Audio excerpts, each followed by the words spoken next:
Let me start off by thanking the council member. It is good to be in his district.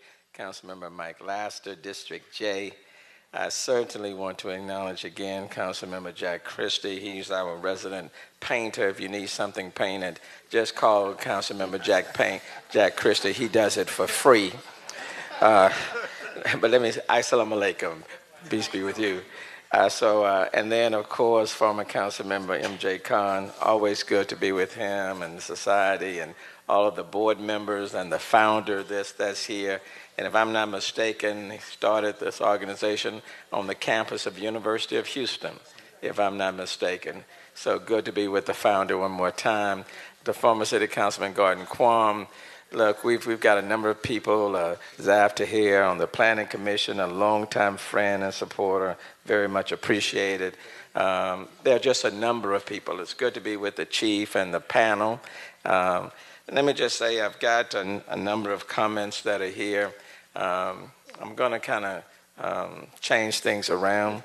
The important thing is that it is important for us all to be here. That's number one. Even though I was in Austin today and the legislative session is still going on as we speak, what I said to them is that as much as Austin is important, and it is important, what's happening right here in the city of Houston is equally important. And I want to thank Terrence O'Neill with the New Americans Department of the City of Houston for helping to put all of this together. And I wanted to be here to be with you as well. Because these are some challenging times for all of us.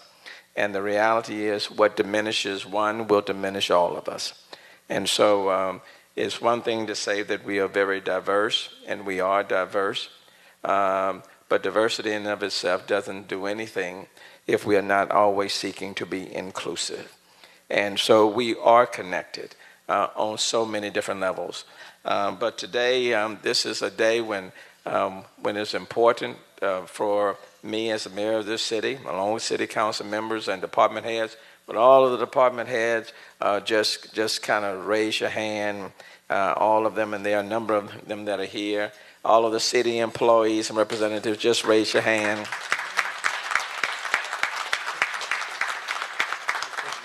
Because if I had to call them off name by name, you'll never get to the panel. And I know it's important to get to the panel. I do specifically want to acknowledge or point out Chief Acevedo, who leads roughly 5,200 police officers and a very diverse force. And his assistant chiefs, and there are a number of Muslims that are a part of HPD, a number of them in ranking position. All of them. Let me ask you all to stand. All of HPD. Let me just ask you to stand.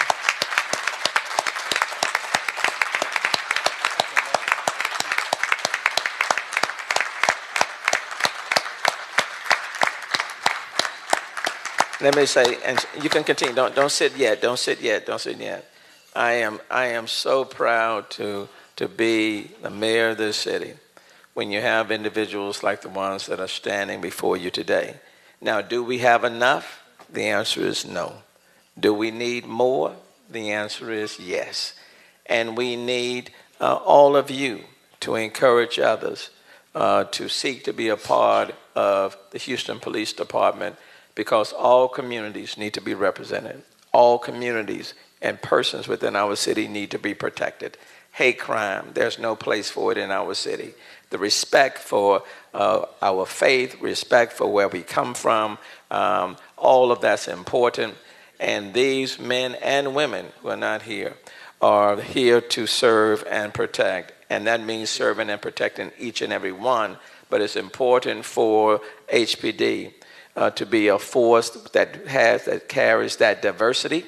And when people can be who they are, and with their faith and their beliefs, regardless of where they come from, that's what I want. And I want to thank each and every one of you for stepping up and being willing to serve. Thank you so very much.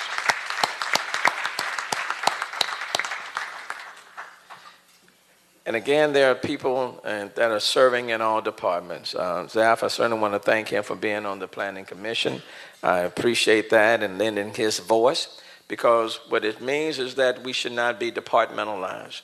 We need to be reflective in all aspects of city operations because we are impacted by every single thing that happens in the city of Houston.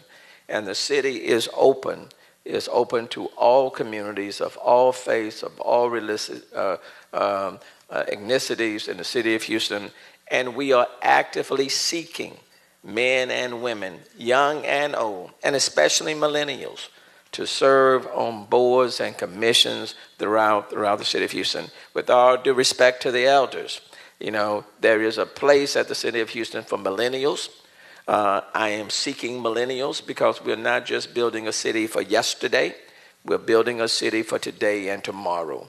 And so there's a vital role to play. And so I appreciate people stepping up and being willing to serve. Now, there are also a number of other support groups that are here tonight. The Tahiri Justice Center, where are you? That are here tonight, our representative. Thank you for being present tonight. The Dahlia Houston, representative from Dahlia, thank you in the back, thank you. The Houston Immigration Legal Services Collaborative, thank you so very much. The ACLU, where's the ACLU, our representative? Well, I know they're supposed to give them a hand anyway. I need their help and support on many things, so let's acknowledge the ACLU, okay? I'm gonna clap for it myself. Y'all tell them I clap for them, okay? These City of Houston employees and community partners will be available to answer questions that you may have. But let me just say to you, as I've said on so many different occasions, in this city, we don't seek to divide. We don't seek to separate. We don't build walls. We build relationships, and we cherish them. In this city, I can't necessarily speak to what happens on the national level, or even what may even happen on the state level. I can speak to what happened and how we will govern on the municipal level. And in this city, HPD is not ICE, and we don't seek to be ICE.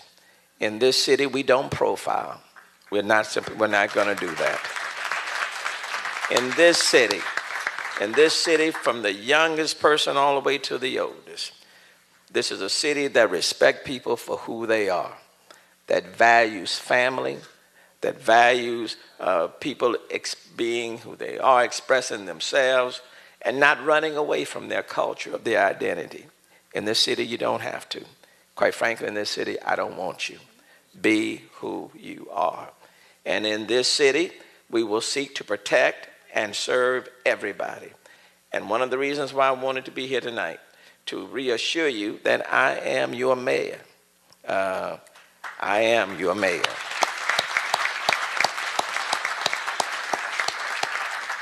The other day, lastly, there was a woman, I think it was Yasmin Salah, in the Woodlands. She was going to the mosque on a Monday evening, and she was afraid what would happen to her when she was returning. And so when she came out of the mosque, there were a number of people that were outside with a message that read, "You belong here, and we stand united with our Muslim brothers and sisters." It was a powerful, powerful message. As your mayor, as you prepare to listen to this panel, I came here to say to you, you belong here. In this city, at this point in time, we stand united. And the only way anyone can suffer is that we break that bond and we say to people, you must stand by yourself. But in this city, as long as I am mayor, we stand united. We will stand, we'll fight, we'll advocate for all of us, because we are greater as a unit than we are as individuals. And I firmly believe that. Thank you for allowing me to serve, and I can't wait to hear this outstanding panel that you've assembled for this evening. I surrender.